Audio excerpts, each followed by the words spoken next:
ผ้าเดี๋ยวเพื่อนเขาเข้าจะหลงเข้าเดินกับเราประธานเขาออกมาสีจะจ้องแต่ละพี่น้องเขาอยากมองอยากเชิญเราจากเราอาทิตย์หน้าเขาก็อยากจะให้ดังนั้นแต่ว่าเดี๋ยวฟังเขาต้องไปเอาติดห้องสองที่เราคนเขาเอาแบบนั้นจึงคอยเอาสีกันเลยประธานนะแต่ที่จะมาจะเป็นห้องของวิเชียรเลยทำเจ้าภาพประธานเลยทำเจ้าภาพทุกทางมันแบบนั้นทุกเจ้าภาพนะปัจจุบันนั้นตั้งกันออกมาเข้าสู่สถานที่แห่งคนบริการทั้งสิ้นสบายดีเจ้าร้านซาวได้เห็นดอกเนาะที่ใจคอลงมา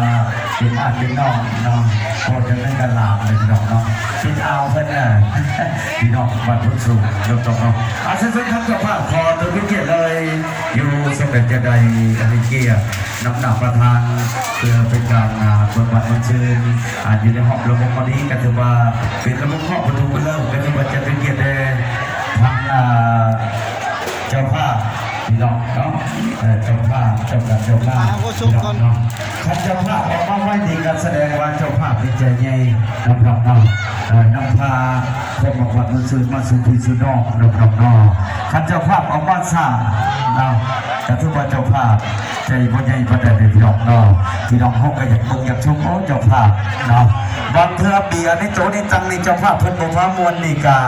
สีน้อยใจเลยพี่น้องเนาะสังกาประชาสัมพันธ์ถึงเจ้าภาพเรียกว่าเป็นหอบแล้วก็ท่านเจ้าภาพในบริษัทเนาะขอที่พิเศษเลยทางบริษัทเราทางแขกพิเศษเนาะพิเศษท่านเจ้าภาพขออนุญาตนะ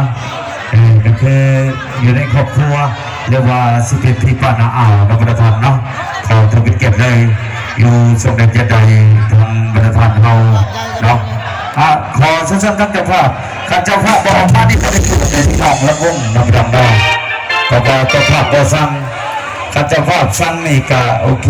น้ำดำเนาะแต่ว่าทางเขาเฮ็ดไปก็ยังว่าถึงใจท่านเจ้าภาพบริษัทเนาะสักการพิธีท่านเจ้าภาพจะเพื่อประกอบตัวละครน้ำดำเนาะเราเป็นพิธีเลย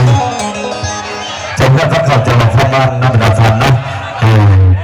ท่านเจ้าภาพพี่น้องขอจะพิจารณาอยู่สมเด็จเจไดทางบริษัทเราเอาไปเก็บทางเจ้าภาพอันนี้เก็บเจ้าภาพด้วยบริษัทเลยนะให้เกียรติเป็นฮอบระวงสามัคคีระวงฮอบนี้เราบริษัทเราอายุจบเราจะเบียร์น้ำกันบริษัทเราบริษัทที่มอบให้กันได้ง่ายนะครับพี่น้องมาจากบ้านโน้นดินทรายนี่มันต้องเข้าเมื่อได้พอดีเด้อเมื่อนั้นท่านเสียตุ้ยนี่กลับก่อนมาซะเด้อตาฮอตนี่อาจจะรับกันซีบ่ได้ตอนนี้ตาพบกันคือเก่าได้ทั้งน้องสาวทั้งเจ๊ใหญ่